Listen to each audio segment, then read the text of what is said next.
Hi, you guys. This is Richard Sachs, your host on Lost Arts Radio. This is a special broadcast, and I think you'll understand the reason we're taking the time to do it. And it's audio only, but I'm hoping it'll be very valuable for you, and you'll see how we're going to talk about some things about America, but it applies to the rest of the world. I want to start out by giving the context in terms of America, not just because that's where I'm sitting as usual to do the show, but because America is significant in the world now and for the last couple hundred years because it was founded on the principles of government existing just to protect individual freedoms.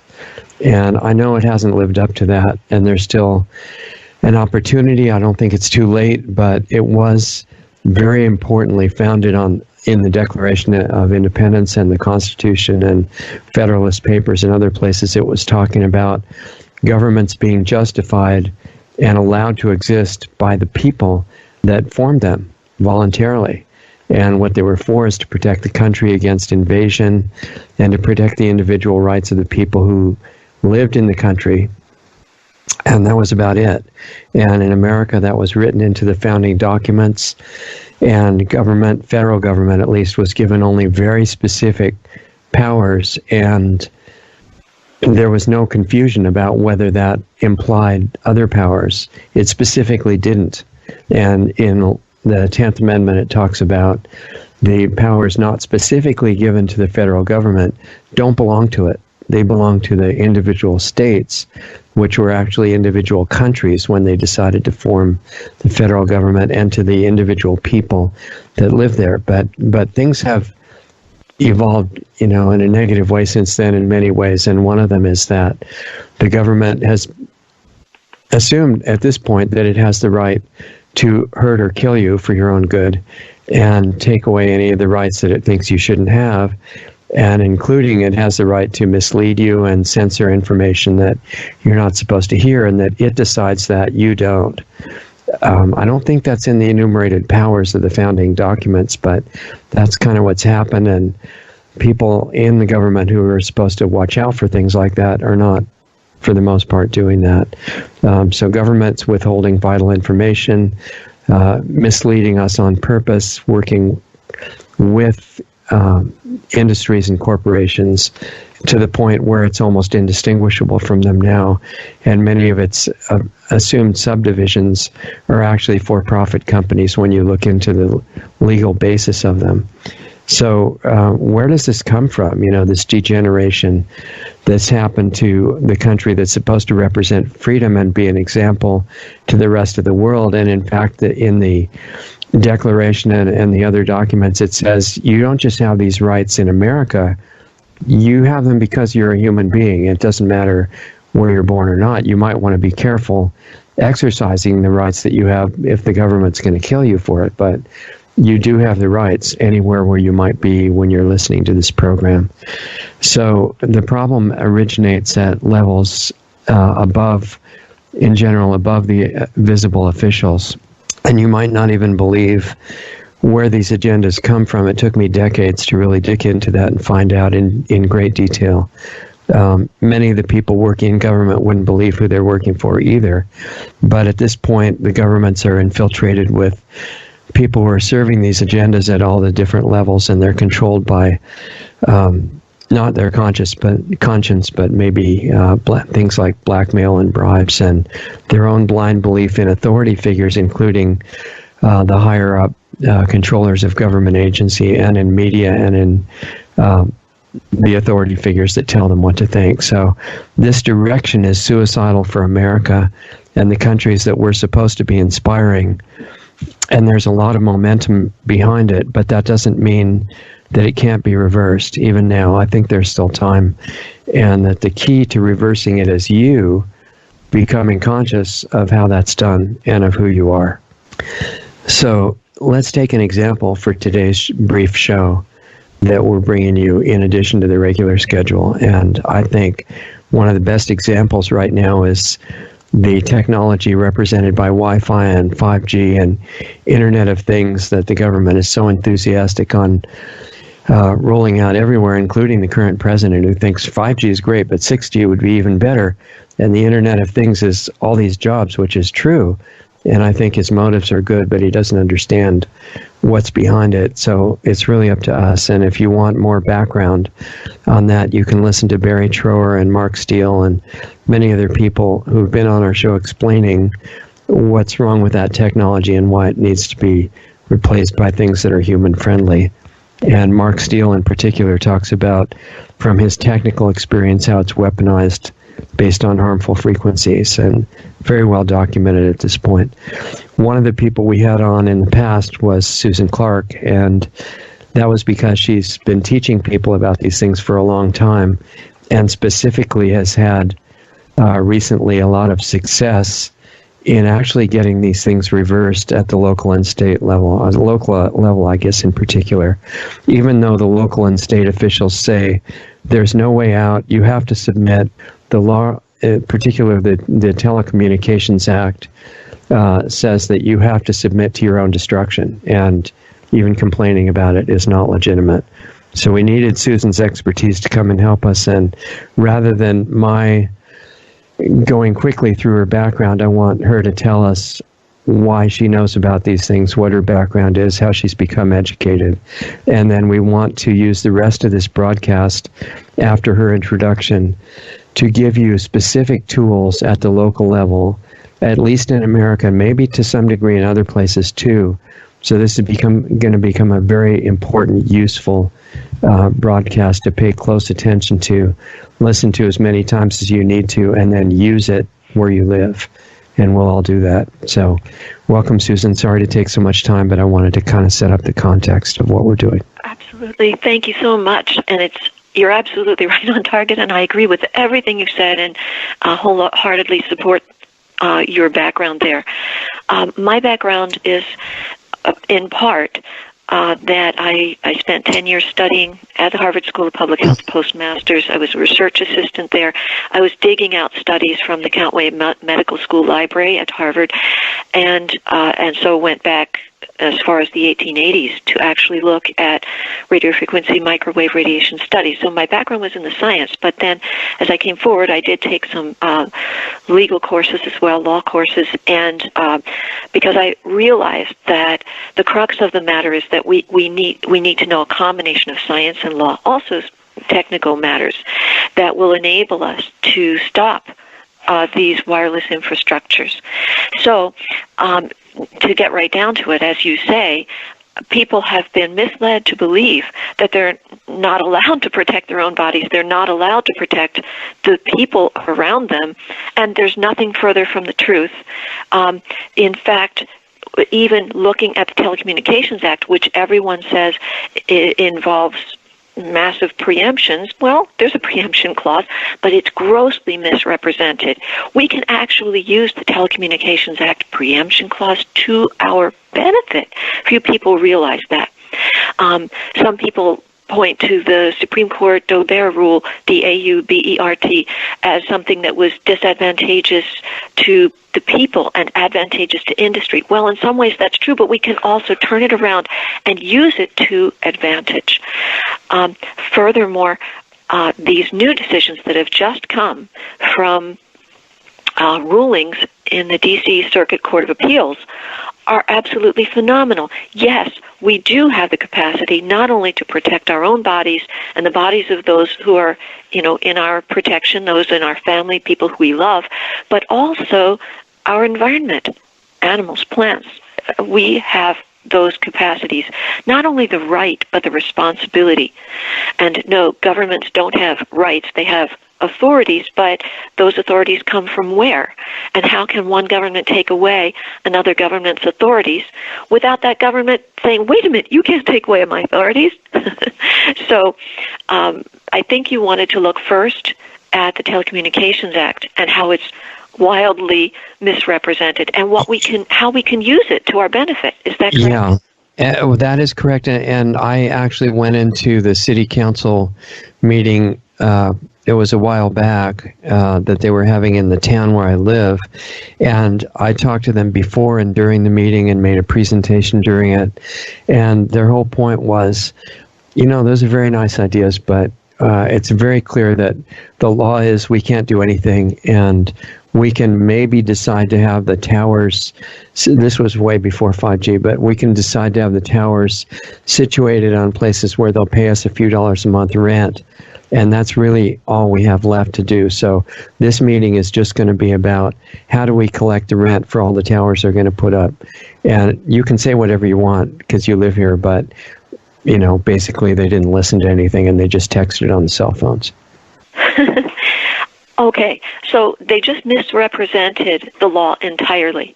They just gave away their own authorities, but they can't do that, you see, right? You know they can't. We know they can't. When we see things that are completely irrational occurring in law, we kind of can go back to our own internal moral sensibilities and say, wait a minute, don't I have a right to, stop someone from hurting my body and the bodies of people I love? Of course I do. So what's wrong here? Now, let's actually go to the preemption clause that they did not cite to you. And by the way, if you had said to them at that moment that they denied having authority over, to protect you and your health and your environment, you could have said to them, quo warranto, which is Latin for by what authority? In other words, you have to prove it to me. Show it to me. And they could not have proven it to you. Wait, you mean they have to say by what authority they have no authority to protect you? Yeah. I mean, it sounds crazy, but yeah, they have to show by what law they're actually claiming that they no longer have authority to protect you. And I guess they point to the Telecommunications Act. Yes, but where? You say, okay, so where? Show me. Show me the actual language. I suspect none of them have actually read it, actually. That's my guess. They may or may not have, but probably your attorney in your municipality or county is familiar with that preemption clause. And let me state it sort of generally here. No state or local government or instrumentality thereof may regulate the placement, construction, or modification of wireless communications facilities based on the environmental effects of the radio frequency radiation therefrom, insofar as it complies with FCC's guidelines against such radiation. That's a kind of the summary of it. That's almost a quote, okay, very close to a quote. They talk about environment and health, right? I mean, that's what the general understanding is. No, but it doesn't. Now, here's the thing. So you give them that law, and then they say to you, and you point out that environment doesn't mean health. In fact, environment is everything other than, beyond, or not the human body, right? It's 180 degrees different than it's what's around us, the human body. Okay? And so how can they say that something that is not the human body includes the human body? That's irrational. Okay? Right. So that means they have a greater duty to prove. Now, the thing is, when you challenge them on this, you actually have to tell them, when you're looking at preemption law, you have to understand, here's the federal government interfering with state and local governances and taking away their authorities. But they can't really do that. This is misunderstanding of the supremacy clause, basically, right? The supremacy clause, and also it's where the state and local governances should have immediately arisen and should have said, wait a minute, under the 10th Amendment, you can't do this to us, because on the other side, we are required to protect the safety and health and environment of our residents. So we don't agree to this. That's all they had to do, raise a little finger and say, we don't agree. But keep in mind that Congress did not preempt health effects. Okay. You see, in preemption clause, you must use only a plain reading of the language. Why?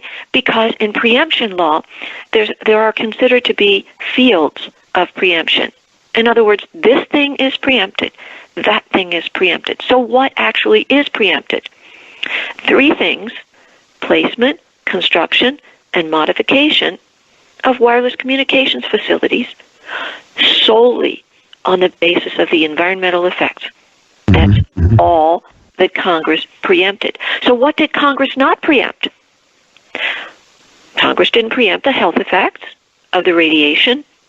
And by the way, this preemption clause is wonderful because it actually concedes. It admits that there are environmental effects. Well, if there are environmental effects, then of course there are also health effects. Mm-hmm. So it admits that right there in that telecommunications law, and we can use that to our benefit. You mean it admits it by implying it, since it says you can't complain about it? No. Where it says that the environmental effects of the radio frequency radiation, there it is right there. Okay. It says it straight out that there are environmental effects. In other words, the wording is not in case there are any environmental effects.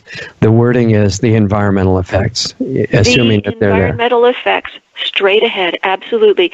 So let's use first of all the preemption clause to say, wait a minute, it says that there are environmental effects. Mm-hmm. That means if there are environmental effects, then there are health effects. Okay, we reason that. Okay, but additionally, there is no field of preemption of health effects, none whatsoever. Now, are there judges that after the fact were incorrect in saying, well, environment means health? No, they can't do that, because, see, that judge then is making law where there is none. That judge is pretending to be a legislator. That judge is interfering with Congress. That judge is overstepping his or her bounds. So those decisions, which were actually limited, didn't really quite say that. But people say that they said that. They even exaggerate what those judges said in the 3rd, 4th, and 9th circuits. Okay. Those judges were incorrect, first of all, and those judges didn't really say that environment means health. No, it doesn't. Look at Black's Law Dictionary. Environment does not mean health. Okay? Mm-hmm. And it cannot mean health. Look at the actual sciences that apply to environment and health. No, environment means what is other than human health. Right. Okay? So that's the first thing. Health effects are absolutely in the regulatory authorities of state and local officials, period, across the board. And yes, there are health effects because the preemption clause itself implies so, because it says overtly that there are environmental effects. Now, that's not all. Remember, there were only 3 things that you couldn't do based on environmental effects. Placement, that's when zoning or boards sit around and say, hey, I think we'll put this antenna or that tower here or there. That's called placement, right? That's done sitting around, right, in a boardroom, right, or in a hearing room. The second thing was construction. That's when guys actually get out in a certain place and they start to put up equipment. Mm-hmm. And the third thing is modification. Modification is where maybe they add an antenna, they change an antenna, they replace an antenna that's not working or whatever. Okay, that's modification. Guess what was not there? The most important word of all. Operations. The operations of wireless communications facilities across the board, how they work, the radiation that they deploy, the levels of radiation they deploy, the levels of radiation or energy that are deposited upon human bodies. Wouldn't it also include just turning it on? Excuse me, hold on. Okay, let me finish this thought. The operations of that regarding the radiation that is then deposited upon trees and bees and birds, that all is positively left in the regulatory hands of state and local officials. Congress did not ever remove operations from their authorities. And people back in 1996, when I was working on this, when the law had just been passed, informed me that the word operations had originally been in this preemption clause and that it was removed by the Commerce Committee, positively leaving all discussion and authorities about operations in the regulatory hands of state and local officials. Now, for example, if you look at the California Senate Bill 649 from a couple years ago, this bill was being shoved through. Its first vote was unanimous support. But then we all got in there and we fought and fought. Well, I wouldn't say fought. It's not that we fought. It's that we brought them positive scientific, technical, and legal information that caused many people not to vote for it the second time around. It still passed, right? But guess what was in that? And I'm sorry, but it passed the California Assembly and Senate. But where was it stopped? One wonderful health advocate found out where Governor Jerry Brown was going to be at every moment thereafter, because Jerry Brown was going to have to sign this bill into law. And he looked at his entire touring schedule and went where he was at every moment, and finally met up with Jerry Brown one day and held his hand for 15 minutes and told him why he had to veto Senate Bill 649. And the very next day, Jerry Brown vetoed Senate Bill 649. The reason I bring this up, though, is that in that bill were 4 words: placement, construction, modification, and operations. Okay? Because there are 4 things that pertain to wireless communications facilities. 4 things. The operations. And those operations positively are in the hands of state and local officials. Now, I was informing people all over the country of this way back in the 1990s. There was one little town in Massachusetts that decided gently to test and see whether operations really were in their regulatory hands. It was the little town of Berlin. It's spelled like Berlin, but they pronounce it Berlin. And they wrote in their local ordinance that they wanted to keep, they would, if the telecommunications company would keep power densities in nearby structures at less than 10% of FCC's guidelines, they would allow this structure to go up. And the industry agreed to it. Nobody ever challenged the law. That was one example of regulating the operations, and it exists to this day, unchallenged by the telecom industry or the FCC. So it's time that state and local officials, first of all, rise up and say, wait a minute, under the 10th Amendment, we never had to agree to your preemption at all. Number 2, we see that we still have thoroughgoing regulatory control over health effects. And so we are going to protect our people's health and safety.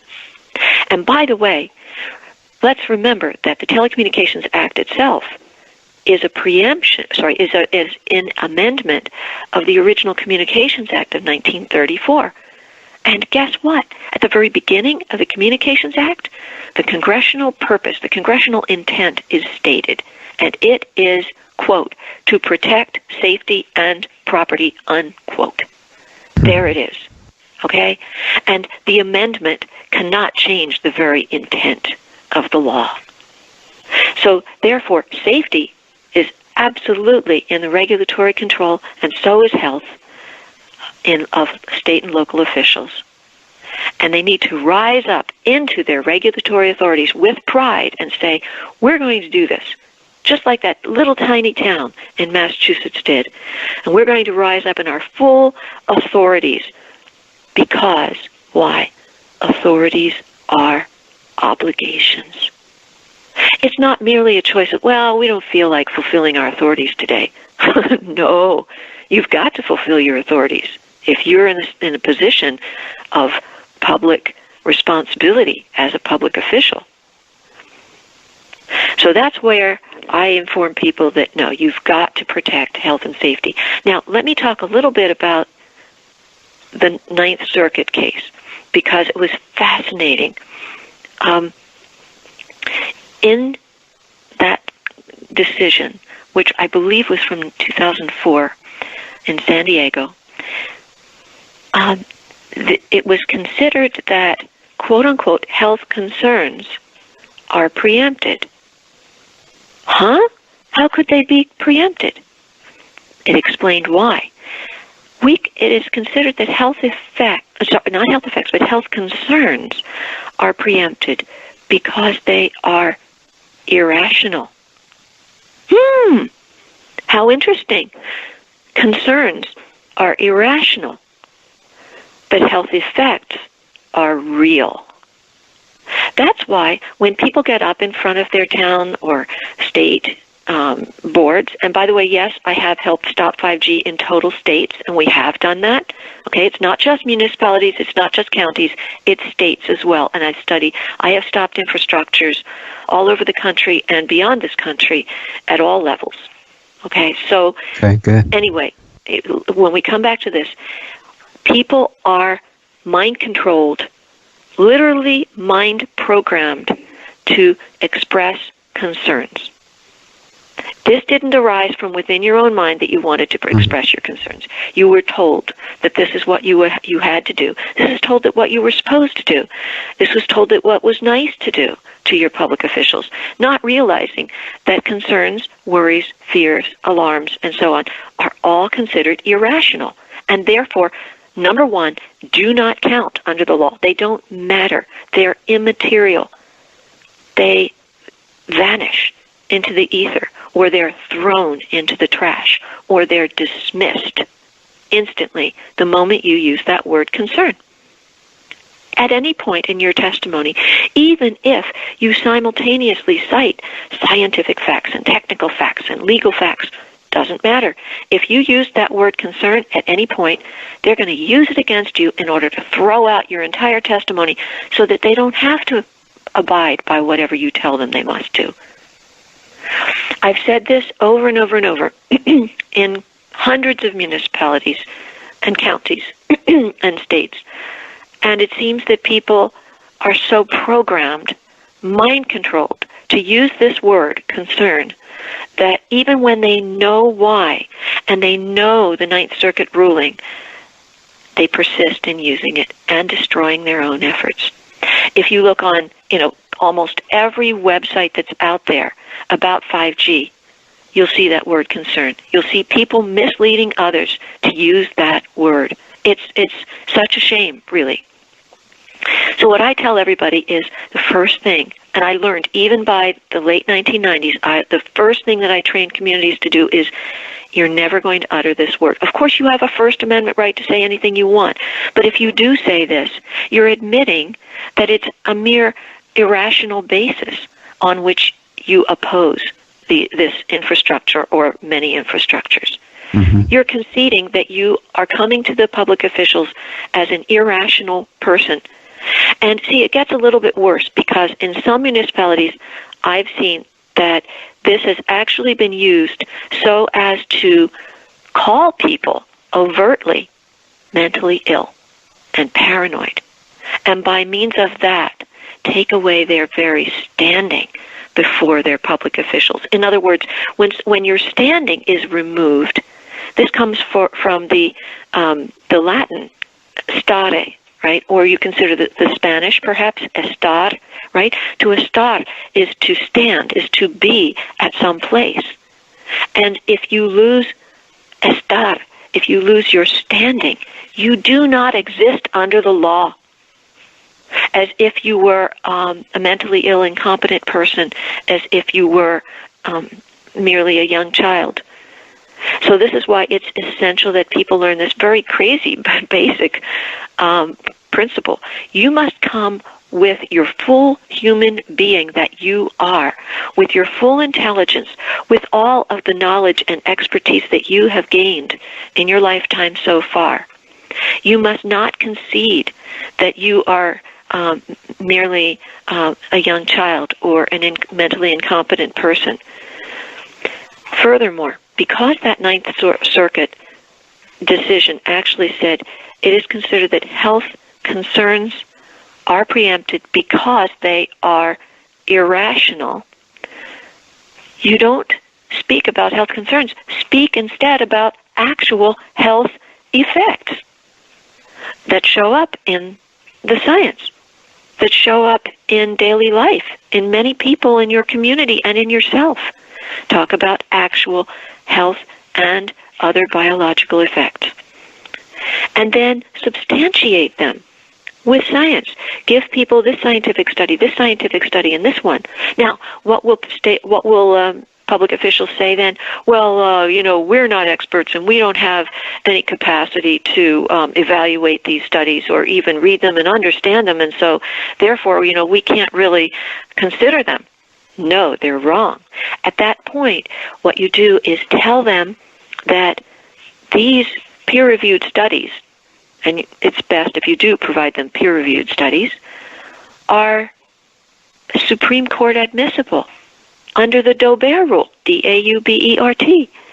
And once you tell them that, you follow up and you say you must not only admit these onto your record in this case, you must consider them and you must evaluate them. You must use them in your decision-making process. Now, I'm empathetic, I'm sympathetic, you can say it with the fact that you don't have expertise. Thank you for admitting that. So what you need to do is go to your public health officials who work for you and set up a forum or 2 or 3 and let them do the evaluation with experts before you make your next decision. Until that time, because you've admitted that you can't evaluate these, and because you know that you must now, under the Supreme Court Daubert rule, you must now declare a moratorium on all new antennas of any type, whether 4G, 5G, close proximity, or any other kind of antenna, until you learn from your public health officials what this is really about. We've used this countless times. One time we got an 18-month moratorium. Many people have used this all over the country to get 6-month moratoria and year-long moratoria. Why not? It really helps. And that way everyone can learn and be ready for the next stage, right? So we've recently had, moreover, 2 new rulings, one of August 9th and one of October 1st. And these are from the D.C. Circuit Court of Appeals, and they're absolutely phenomenal. Because 5G and other close proximity antennas, such as 4G close proximity antennas, are considered by those courts, by those rulings, to be new kinds of technology. I hate to use that word. I hate to use the T word, but the courts decided that there needs to be an entirely new NEPA review. NEPA meaning National Environmental Policy Act. So when these public officials come back and say, wait a minute, but, I thought that environmental effects were preempted. Well, environmental effects for, 3G back in 1996 were preempted, kind of, but not really. Like, the operations were never preempted, right? Mm-hmm. But that's no longer the case now for 4G and 5G. Now they do have to go through NEPA review. And so a few days ago, some of us, including a former military lawyer and some others and I, together wrote a cease and desist letter, just a draft letter that could be given to an attorney in a municipality or county. And that attorney could consider that letter, look at the rulings, and revise it per his or her wishes, and then submit it to that local government to good effect. A cease and desist, or the attorney could take a milder approach and say, we really would like a moratorium, or, we're going to demand a cease and desist, whatever. Whatever that attorney chooses, that attorney could do. So we've provided that to people on scientistsforwiredtech.com. Again, Scientists for Wired Tech. It's scientists plural, the number 4, wired with a D, and tech, T-E-C-H, all one word, .com. And so people can go there and get this letter, or people can get it directly from me if they like. They can reach me at healthexpert, that's one word, healthexpert, at scientistsforwiredtech.com. And then they can take it from there. Now, as a result of our putting this cease and desist draft letter out to the public, another group purporting to want to stop 5G actually wrote to everyone yesterday saying, "Oh no, you can't stop 5G with that. That's all wrong. No, these people are exaggerating. No, you can't say it." Well, that was false. So our former military attorney actually called the people who put that email out to everyone while asking for donations, by the way. These people put out this discouraging message that was false and then asked people for donations for that, in any case. So our former military attorney actually called the person who had put out that discouraging message, and they had a long discussion about how this person who put out the discouraging email had actually misread the letter about this and the D.C. Circuit Court of Appeals August 9th decision. In fact, this person who put out the discouraging message wasn't even aware of the October 1st decision, which is crazy. I mean, in other words, before this person had even read the documents, he went out and told everybody in the 5G opposition community, "No, you can't stop 5G on that basis," and he was wrong. And he asked for donations for doing that. Anyway, that person also argued with this former military attorney that that the NEPA decision would have no effect on the law. And our military attorney replied to him, "You don't understand how the law works, okay? And you're talking to me about documents that you downloaded from the FCC website." And our military attorney was trying to tell this person who sent out the discouraging message to almost everyone in the 5G opposition community that these FCC documents and the rules, FCC rules, have been amended. They've been changed now. And this person would not even accept that there's a 60-day shot clock that has been changed. In other words, you have to do something within 60 days.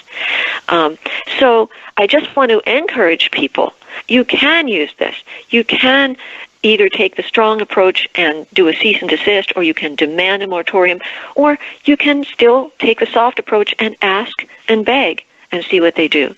You can either say, "Here's the law, you have to comply," or you can say, "Please, please, pretty please, whatever you want to do or feel that you must do in your municipality, go ahead and do it based on these two new rulings." It's great. I mean, we're in a very strong position right now. So I just wanted to give people all that good news. Yeah, that is good. So the question that I had originally wanted to ask you when you were in the middle of that was, when operations are not preempted, doesn't operation include turning the whole technology on, regardless of how it's going to be, right? So they could turning it on, turning it off, and the operations that occur in the meantime. Okay, so that's a lot. So, judging from my experience of the attitude of the people there, that, like you said, were very mind-controlled to believe that they were not allowed to protest our own destruction at all. That would be illegal. If you show them that it's not illegal, and in fact, because of all the things you said, they're obligated to protect their citizens, and they say, "Well, it's just going to be really hard. We don't have enough money. We don't know how to do it. So thank you for your 3-minute comment." And next. And which I think, could happen in certain situations. What do you do? Okay, great. And here's what to do. Because it's an easy operation that we can carry out. And in fact, I do this almost every day for people who are working with their local governments and state governments. If people want to write out, their draft their 3-minute presentation, send it to me, and if they can give me a small contribution, because I do this all the time, I'll rework it for them, give them suggestions that will take it to the next level so that their state and local officials will know that they must do the right thing.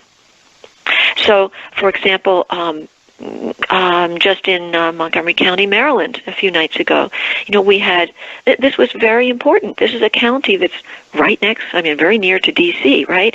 So it was very important that these people handle their hearing in the very best possible way, that they put their very best put foot forward. So some people came to me and they had me amend their or give suggestions on their drafts, and people called me back and they said, "You wouldn't believe what happened. We've never seen anything like it." These public officials, they were just kind of sitting there back in their chairs, and they were chatting with themselves even while people spoke, and they were moving things around and obviously ignoring people who oppose what they're about to do. And one person who had an airtight presentation that had been gone through with a fine-tooth comb, who stated only matters of substance, of fact and law, and who had a jurat at the beginning of his testimony and more at the end. It was framed perfectly so that public officials would know that they must do what he was saying. And he would speak gently, too. He spoke very gently to them, but at the same time told them what they must do. And he said all of the public officials started paying attention, and they sat up in their chairs and listened. And afterward, the clerk came to him and said, "You really gave a very important presentation." You see, they know the difference between mere whining with concerns and giving the facts and the law gently and telling public officials what they need in order to do the right thing. Because, yes, some public officials may be completely tied in with industry and paid off behind the scenes or whatever. They may be completely puppet-stringed. But there will be others who still have a moral fiber, who actually really would like to do the right thing, but have been misinformed about what the law says. When we re-inform them about what the law actually says, they're glad to know. They're glad to be empowered to help us and to help themselves. So, let's do that. So the initial 3-minute presentation that you're going to give first up is really important, that has to be worded correctly, right? Yes. And once people learn how to word these things well, they know forever how to do that much, much better. And what about in the cases, which hopefully aren't that many, that they give a great presentation and are even acknowledged for that, and then nothing happens? What do you do then? Oh, that's great. I'm so glad you asked that question, because then you take those laws that were cited, and there may be different laws that different people cite or different court decisions, right? And then you say, wait a minute, public officials, you failed to fulfill your obligations under such and such a law. For example, I work with lots of people who want to submit ADA requests. Great. Okay, that's federal law, right? The Americans with Disabilities Act. Or they could file under NEPA, the National Environmental Policy Act, or under the Telecommunications Act itself, or under the Communications Act, or under the Public Health Service Act Amendment of 1968. I mean, there are many, many laws that can be brought to bear. And so when public officials ignore those and they just brush them off, then we have the next step is we write a letter and say, wait a minute, you were supposed to fulfill your obligations under this law, and you didn't. So now, you're in trouble, right? Because you're making yourself vulnerable to liability. And on that matter, by the way, there are people who, and I'm one of them, write notices of liability. And there is a 5G notice of liability that's been in preparation for some years now. It's very thorough, very comprehensive. It's not yet done. But, when public officials have ignored and ignored and ignored and ignored their obligations under the law, the final step is, sorry, now you're liable. So and that's personally liable too, right? Absolutely. They're personally and professionally liable for the damages that they cause people, or will be eventually, if not immediately. So, right. Yeah, so we have it all in hand. It's just, unfortunately, there's some people within the 5G opposition and other, like smart meter opposition movement, who sometimes discourage people and say, no, you can't do that. The law doesn't let you. And it's completely untrue what they're saying. Why do you think they would want to do that? I think that they are misinformed. I think that they truly do oppose 5G, but I think that they're listening to people who are listening to people who are listening to people who are listening ultimately to the industry think tanks. And let me give you an example. It's actually a funny story of how this occurs. So back in the 1990s, just as the Telecom Act was coming out, state and local officials needed to know what this new law was all about and what they had to do. So the industry would wine and dine them at these big banquet halls. Well, I managed to sneak in to some of these and have a very nice dinner. And after the very nice dinner, and there would be like hundreds of people in these rooms, and they were all public officials, everything from, a municipality or a county attorney all the way down to the, other local officials. And after dinner, an attorney would stand up in front of all of these people and say, well, I have to tell you, the Telecommunications Act is some 800 pages long, and you don't want to read the whole thing. Now, first of all, that's kind of mind-controlling, and I'll just explain.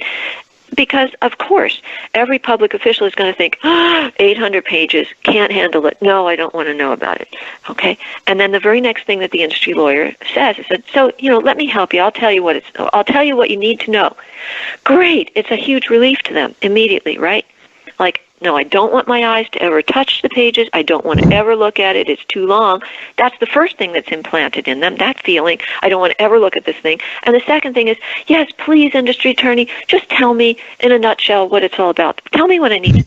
So, so they're manipulated emotionally right out of the gate. And then this attorney, the very first thing he says to them, and it's always a he, is, well, there's a preemption clause in this Telecommunications Act, and it disallows you from protecting, no, it's not from protecting, it disallows you from regulating on the basis of health effects. Okay, well, first of all, that's a big lie, right? It's absolutely false. There wasn't any judiciary decision at all back at that time, right? It was completely false. And the next thing he says is just so outrageous, it nearly makes me want to vomit. Sorry, I don't want anybody else to vomit here listening to me, but, I mean, it's just so ridiculous. I mean, we really should laugh. The next thing out of his mouth is, okay, so you're not allowed to regulate on the basis of health. Oh, he didn't even say health effects. He just said health. Therefore, you should tell your residents that they might as well not speak about health because you can't regulate on that basis. There it was. A pack of lies. In other words, he was actually telling public officials to take away their residents' First Amendment rights to speak. He was doing something that's totally unconstitutional and way beyond anything that the Telecommunications Act says.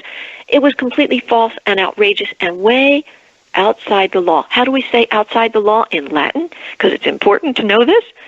Ultra vires.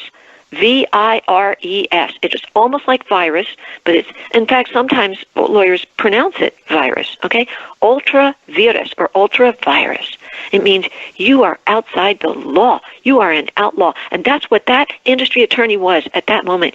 He was not merely lying. He was outside the law. He was outside the Constitution. And that's where all of these lies that you continue to hear to this day come from. It started right there at that point. So guess what I did?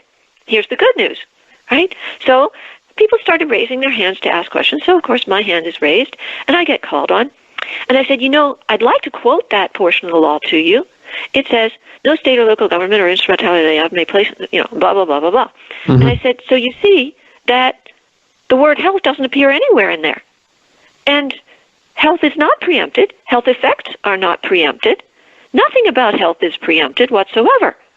So actually, you are required to protect your residents' health. And all of a sudden, all the attorneys, now I was in the very back of the banquet, right, because I had snuck in, remember? Yeah. Yeah.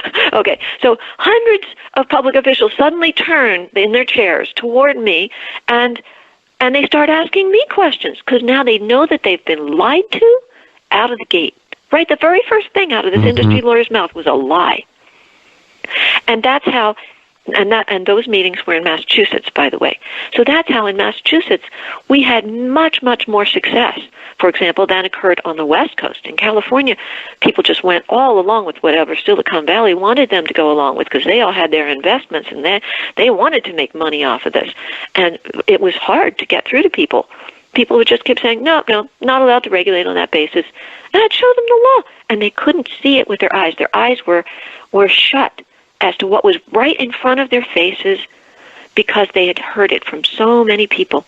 I mean, it happened in Massachusetts, too, I'll admit. For example, I was in a hearing in Lincoln, Massachusetts. This must have been in about 1997. And everyone was waiting in line to testify or to speak. And the man in front of me said, "Don't you dare talk about health." Okay? Interesting. And I said, and why do you say that? He said, "My attorney told me that if we talk about health, we're going to lose. So you would lose it for us. So don't talk about health." Okay. I've heard the same thing. Yeah. Yeah. And in other words, he went even beyond what the industry attorney had told everybody, and now he's using fear tactics to try to tell. And I said, "Look, don't worry." I said, "I'm not going to be merely talking about health. I'm going to be talking about health science, actual health effects from health science. So don't worry." He said, "No, my attorney said you can't say that." Really? Really? Your attorney knows the Constitution? The Constitution's been changed? There's no more First Amendment? I can't say that? And, he was so, pardon my word, but pissed. I think pissed is still allowed on the radio. He was so pissed at me. Okay? So hopefully we're still within the bounds. Yeah. And so, of course, I got up, and did that discourage him? No. I actually helped that town win. I turned that town around to the point where public officials were so angry at the industry attorneys and their lies that they said, hey, and they were joking. They said, "Why don't we have a contest? We have a museum, a modern sculpture museum in our town. Why don't we allow the telecom industry to come up with a sculpture, an antenna sculpture contest, and we'll put those models in front of our museum before we actually allow any antennas in our town." They were great. I turned that town around. Wow. Well, I'm just kind of digesting everything you've seen and you've been saying, and I'd like to hit a couple of points that I think are really important in tying it together. And the first one might seem a little bit elementary, but for people that are listening to this, they're coming in many different categories. Some are citizens in their towns that want to know more about it, and if it's really bad, to help stop it. Others are within the power structure, so covering them both. The first one is, where would you recommend to find reliable summaries and details of health effects, and where to look up the Telecommunications Act in its original form and the 96th Amendment? Sure. I mean, again, the Telecommunications Act is as it is, and you can just go online, you can put in Telecommunications Act preemption clause, and you'll get a lot of materials right from there. Okay. People can, the lawyers know how to go directly to the code. That's like a breeze for them. You can also look up Communications Act intent, of 1934 if you want. You can go, but mostly I would direct people to Scientists for Wired Tech. And again, it's scientists plural, the number 4, wired with a D, and tech, TECH.com. And there's a new page that someone just set up that has my material on it. So if you go to that and then put /Susan, you'll find some of my materials. You'll find also on that website lots of good material. You'll find scientific facts, technical facts, and legal facts that will help you. If you write to me directly, I will help you write whatever you need for your particular situation, because obviously, yes, as you say, people are in very, very many different positions and situations. By the way, the word citizen originally meant denizen, which is a slave. So I encourage people never to use the word citizen, right? Okay. Rise up into the fullness of who you are, right? And so, you're a man or a woman living in whatever, yes, and I do. Right. sorry for the duality, the gender duality, but yeah. I've heard there are two genders. Other people believe that too, so it's okay. Right. And obviously there are people who are born with other, multiple body parts, and, all the more power to them. Sure. And they're unique and wonderful. But define yourself how you want. You can define yourself as an expert in X, Y, and Z. You can come as the most, bring your professionalism to bear on the situation, and then give a jurat. I attest and affirm under the, if you want to go so far as saying this, I always do, under the pains and penalties of perjury, you can leave that out if you like, that the following statements are true, accurate, I always like to add precise, but you don't have to, and within my personal knowledge. And then you go boom, boom, boom, boom, boom, and you list all of those things, and then you provide the substantiation for those facts that you just gave, and then you give a closing statement or two that will absolutely make your public officials sit up in their chairs and know that they have just been empowered to do the right thing, to do what they wanted to do all along, because deeply at base they want to protect themselves and maybe their own families. Right. And the site that you mentioned, the scientistforwiredtech.com, that includes references for health effects as well? Absolutely. Okay. You can find a lot there, and you'll find references here and there. I mean, there are nearly, or maybe a little bit more than now, 25,000 papers and at least 20,000 studies that have been done on radiofrequency microwave radiation. We're not talking about just EMFs. Generally, EMFs mean static fields. We're not talking about electricity here. We're talking about radiation, propagating wave. And that's why it's important always that we call it radiofrequency microwave radiation. That's what the studies are of. And we have so many that we actually have more than we have for lead, more than for cigarette smoking, more than we have for individual pesticides. And so this is an established science. It's not merely a growing science. It's not merely a young science, because it's been around since the 1880s. And the first study that directly applies to 5G was done in 1927, at least of the studies that I know. There could be one earlier that I don't know about. So this is a well-established, long-standing international science. And no one can take an established science and say that it's, well, we don't really know. The moment you do that, you're gone. Right. Okay, listen, I know we're at the end of our hour, but I have 3 more points that I think are really important that I'd like to get your response on, and I think we could do it fairly concisely and still have it be useful. The first of the 3 is, let's say you're a city council member sitting on the board there, on the council, and that you're the only one who really is directly in touch of how important this might be. Is there any specific advice, as opposed to what we've told to the general public, that council member should do as far as their sequence of action? Thank you for asking that. Yeah, and that person wants to empower him or herself with facts and law, and start sharing those facts and law with some others that might be most amenable to hearing those things, and try to create a little coalition and then a larger coalition within the council. And use your residents, use your local residents to do that, so that you don't have to do it all on your own. Okay. And what about if I'm a city attorney and it's kind of sounding like what you're saying is reasonable, but there's all this pressure around me to just say all the reasons I can't do it right now and go to the next issue? What should I do? I've seen many municipality and county attorneys stand up to the industry attorneys and say, look, I've got to abide by this and this and this law, okay?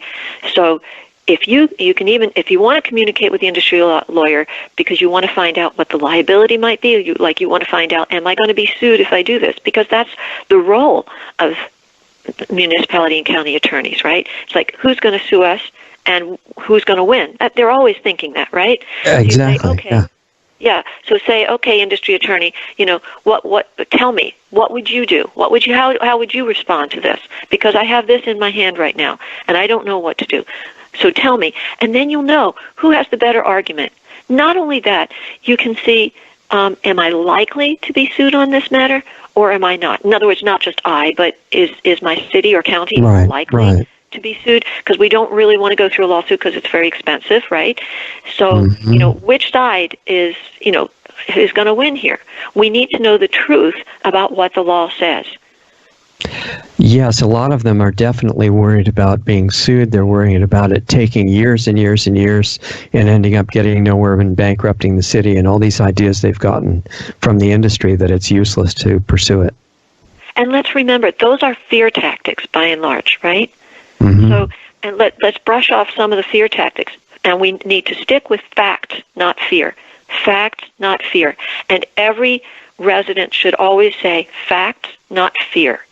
This is, and the facts that we know, here they are. Facts, not fear. Facts, not unknowns, right? And the city attorney can always contact you and say, is this a good thing to do for my city? And you can share your experience with that. Well, I can share that, and I can also say, I think that you need to be buoyed up better by your local people, and if you want me to work with them, we can work together to give you the best foundation possible, so that you don't have to worry about, your municipality or county being sued. Right. What all of this points to is what anybody can do, but it also highlights the fact that it seems to me somebody in your position is a really valuable resource that should be well used, because the goal of everybody is to get this situation changed for the better. So I think what you've made clear is that people can contact you, healthexpert@scientists4wiredtech.com, and that basically you're offering some kind of a experienced consulting in this particular issue. But also, if somebody just appreciates what you're doing and wants to help you survive and support you, is that an option? And if so, how do they do it? I really appreciate you asking, and I always forget to mention things like that, but actually last night, for example, couldn't pay the electric bill because the credit card was run up to the top, can't pay the taxes. That happens, and it happens because, I've been totally devoted to stopping infrastructures for 30 years, and I have to do that, and I'm going to do that regardless. So if people can help out, we're in a dire predicament, actually, and we'd really, really appreciate that. If people would like to do a PayPal, for example, it's actually my husband's PayPal. I don't have one. I stay away from electronic things generally, and I don't have a cell phone. I don't have a TV, right? But do have a computer. But if they want, they could write to his book place, which is sales, and he doesn't sell them anymore, but sales at antiwarhugpress.com. anti-war, antiwar, hug, H-O-G, antiwarhugpress.com. And he doesn't sell those books anymore, but he still has that. Okay, if somebody wants to make a donation, all they need is that email address for PayPal, right? Yes, and then they should click on the thing that says change and then send it as a gift to family or friend. Okay, that way they don't lose a percentage of it too. That's right, yes. Okay. And the other thing that I assume could help is if they ask you for some help and actually pay you for it. Yeah, if people would like some help, a contribution would be great, and I can give them other means if they want to pay by check.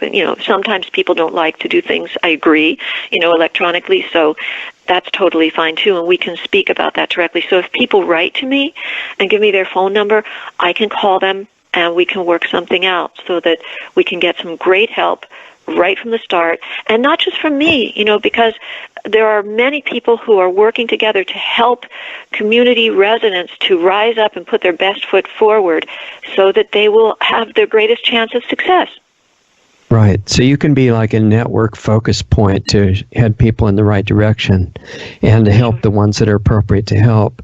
So we need to encourage anyone that wants to work on this issue in their community, whether you're a man, woman, or just person living in that community, not necessarily a citizen, as you pointed out, but anybody living there who's going to be affected by the whole thing. Or if you're on a city council or a county board of supervisors, or if you're a city attorney thinking of all the reasons it's impractical to help people in this way, they need to get a hold of you. And so I think the last thing we need to leave them with in their mind is your email address one more time, and then we'll say goodbye in the break here.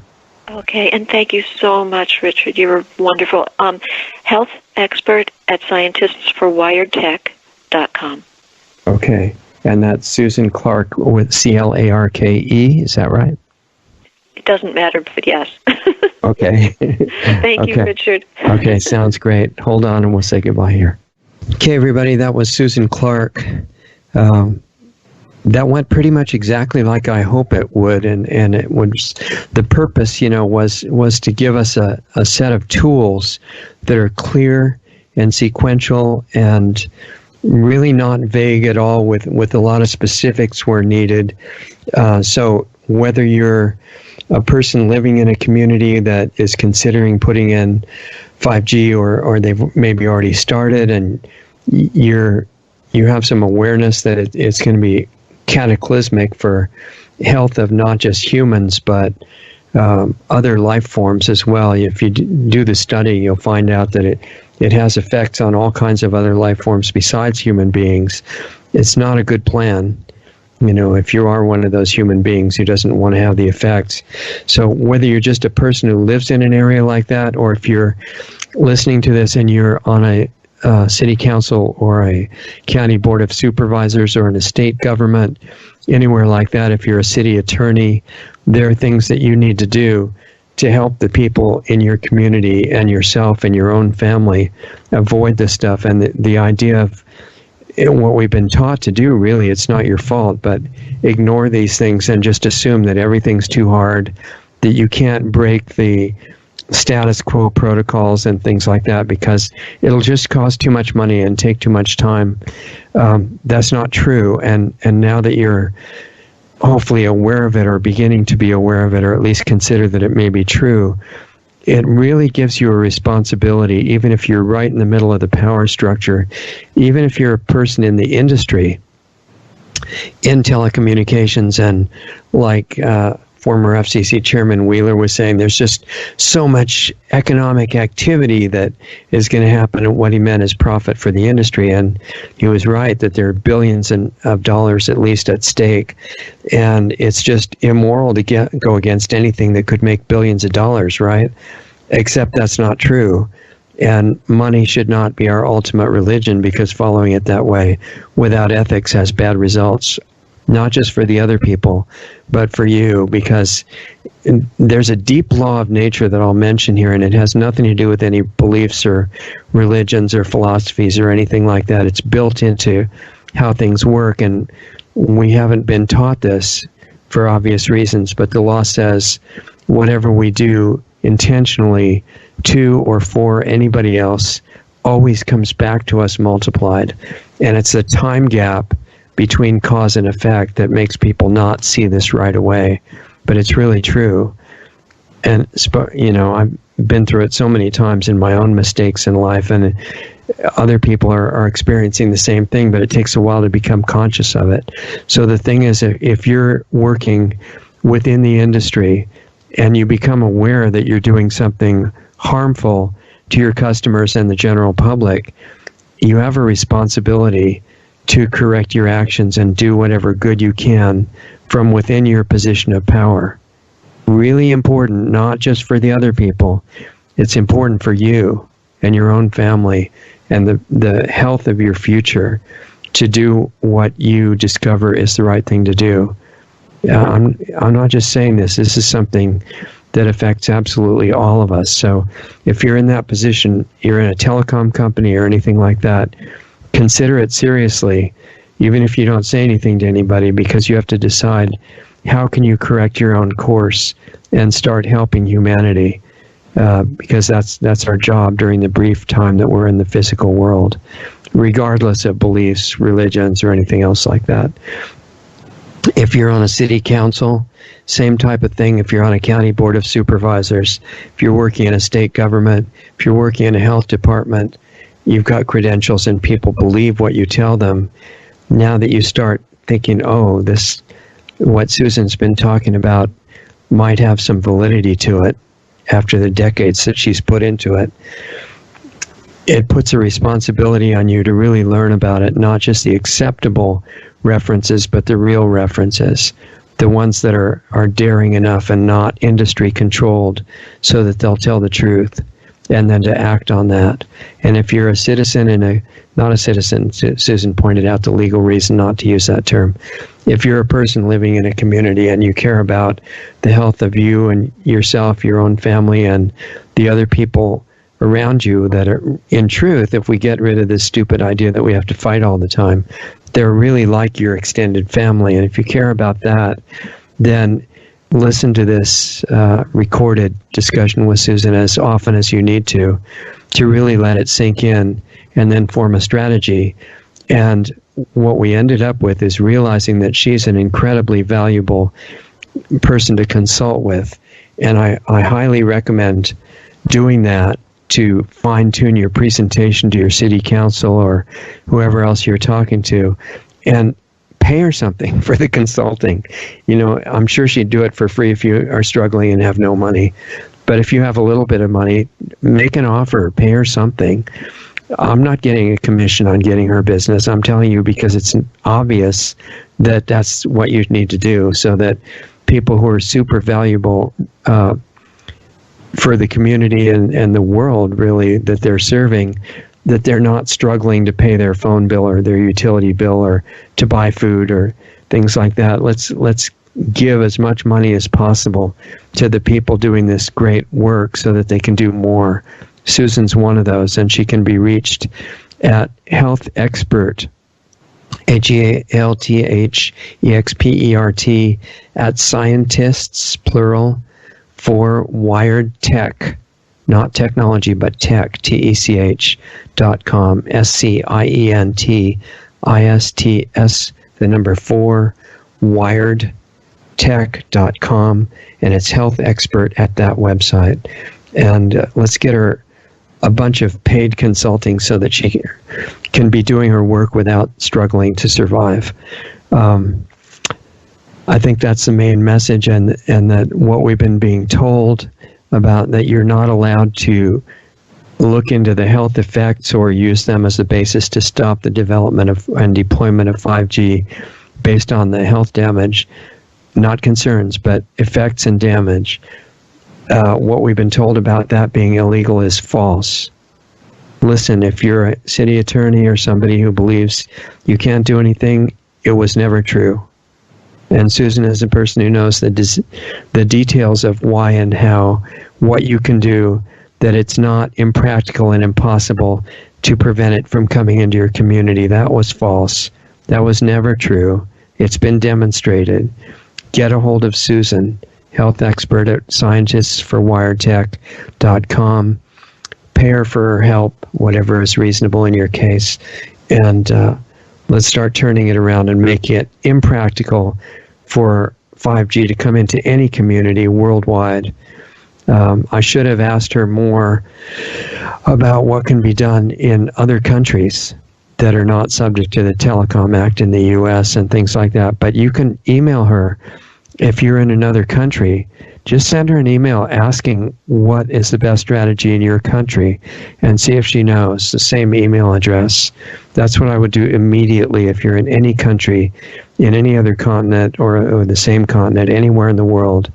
Do that, because it's very hard to find a real expert, part of the qualifications of which is that they're not compromised by defending an industry or any other label or point of view. They're just trying to tell you the truth. Any expert that has a motive other than that is not a reliable expert. And when you come across one, like Susan Clarke, it's a good idea to take advantage and get the most benefit that you possibly can from that. I guess that's what I wanted to say, is just get a hold of her and get things moving in your own community for the benefit of all your neighbors and your own family. I think that about wraps it up, and thanks for spending the time with us. We're Lost Arts Radio. We've got shows every Sunday night that are educational guest shows that you might like to check out. We're on all the major platforms right now, but if we disappear from some of those, which is always a possibility, hopefully it won't happen, but if it does, find us at brighteon.com. That's BRIGHTEON, like Bright Age, or brighteon.com/channel/Lost Arts Radio. If you want to go deeper into these issues of health and the related aspects of consciousness and things that we don't talk about in as much detail on the public forum, check out planetaryhealingclub.com. That's planetaryhealingclub.com. That's the access point to the private club where we're live every Saturday, and we have in-person interaction between me. I'm always there, so is Doug, and all the members of the club, and we can talk about anything you want with respect to health, any of these technologies that are assaulting health. It's not only EMF, as hopefully you know well. There are many, and they're using the same fear tactics. You need to make your own health and well-being as strong as you possibly can, and then the sensitivity issues are much easier to handle. We don't give medical advice because that's forbidden, and I'm not a medical doctor anyway. I'm just a researcher in health and related aspects that has spent more than half a century at this, and I need to share what I found with you, ancient knowledge about these things that's been known since the beginning of humanity. And I've spent a long time, many decades, adapting that for current situations. And it'd be fun to have you in the live group. That's at planetaryhealingclub.com. There are small dues for that, which go to try to help us keep in operation with the Lost Arts Project. And if we can find enough money from clean sources, we'll build a school where these things can be demonstrated. You can see more detail of that at our nonprofit site, which is what will build and run the school. And that's Lost Arts, plural, Research Institute.org. LostArtsResearchInstitute.org. You can also support us on Subscribestar if you want to. That would be greatly appreciated, and there are different levels of that you might be interested to look at. Subscribestar.com/LostArtsRadio. That page was put up by Doug. It's easy to use. It's accessible to anybody right away, and it'll get you different levels of free things that you can have in appreciation of your subscription on Subscribestar.com. And finally, I occasionally do, when time allows for additional support of our project, private one-on-one Skype sessions on sharing information, which is still legal. I'm not doing medical advice or anything like that, but this has transformed a lot of people's lives. And if you want help with your situation personally, one-on-one, then you can write to me about that, and I'll tell you how to get considered for one of those spots. And that is Richard at lostartsplural.radio.com. I think that's about it. Really appreciate your time. Please care about yourself, your own family, people in your community. Make sure 5G has gotten out of your community and or never gets in, hopefully, if you're in that position, because it's not a benefit to anybody, and it's not about downloading 10 movies at once. It's about other things. And if you want to know more about that, by the way, look at our free archives on lostartsradio.com or on major video platforms right now.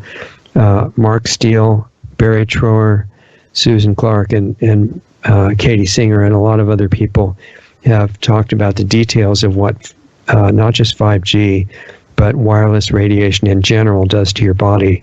And it's good for you to get your own education, because this is not being taught to people in the public educational systems. Just want everybody to be okay. That's a simple way of our, explaining our motivation for this project. You and everyone else is too important to be ruining with this kind of industry fraud, and we need to turn it around. Even the people within the industry are just victims of programming in general, and everybody needs to be in the best shape they can be. So that's what it's about. Thanks for the time again. I hope I'll see you in the private club, planetaryhealingclub.com. Write to me and or Doug anytime. Richard or Doug at lostartsradio.com, and we'll see you next time. Introducing Lost Arts Radio on subscribestar.com. Just go to subscribestar.com/lostartsradio to find our rewards program, offering 10 different giving levels starting at just $5 a month. We offer incredible value for any rewards level, from extra monthly interview videos not available publicly to subscription-based Planetary Healing Club videos once, twice, or 3 times a month, to private counseling sessions with Lost Arts Radio host Richard Sachs, to tech help with me, Doug Diamond. We even have one option where you can be the star on Lost Arts Radio as our guest on a specially produced show just for you. We conduct an interview with you and broadcast it to our growing network and listenership. Our Subscribe Star levels are one of a kind and offer great rewards for any budget. Please help support Lost Arts Radio. We can't do it without you. With increasing censorship on many of our channels, we really need your support today to keep doing what we're doing. As Richard says, we're not even at survival level yet. Lost Arts Radio has 3 weekly shows. Lost Arts Radio Live each Saturday night at 7:30 Eastern, 4:30 Pacific, which is a live stream currently on multiple platforms in case we get banned from some of the larger ones. Right now, we're on 2 YouTube channels, Facebook Live, Periscope, which is Twitter, Twitch, and DLive. You can access these broadcasts by going to www.lostartsradio.com/live for all the links to those channels.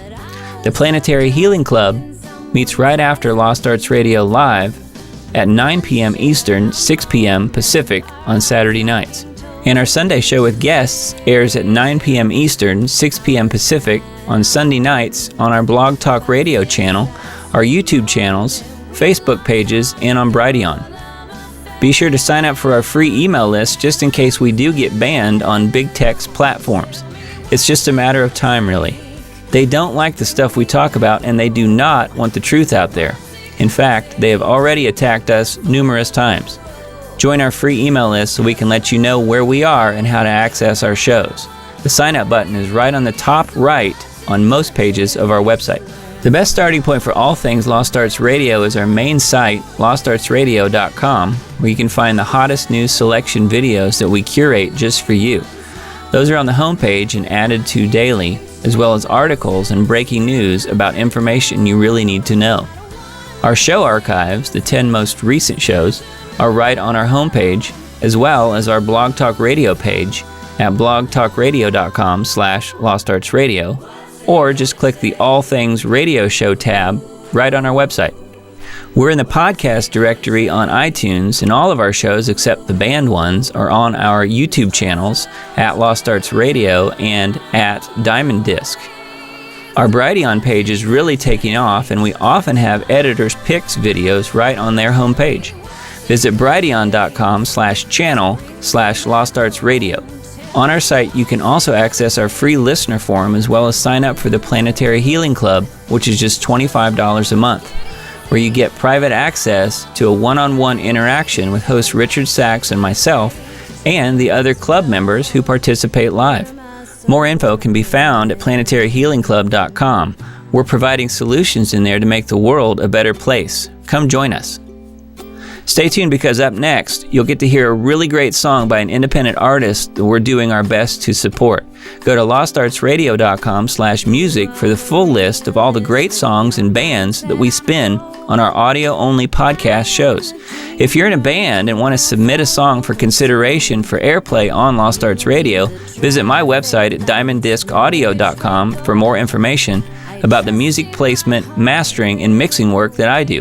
Thanks again for listening to and supporting Lost Arts Radio. We love having you as part of our family to learn, experience, and grow with.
Did not want my sadness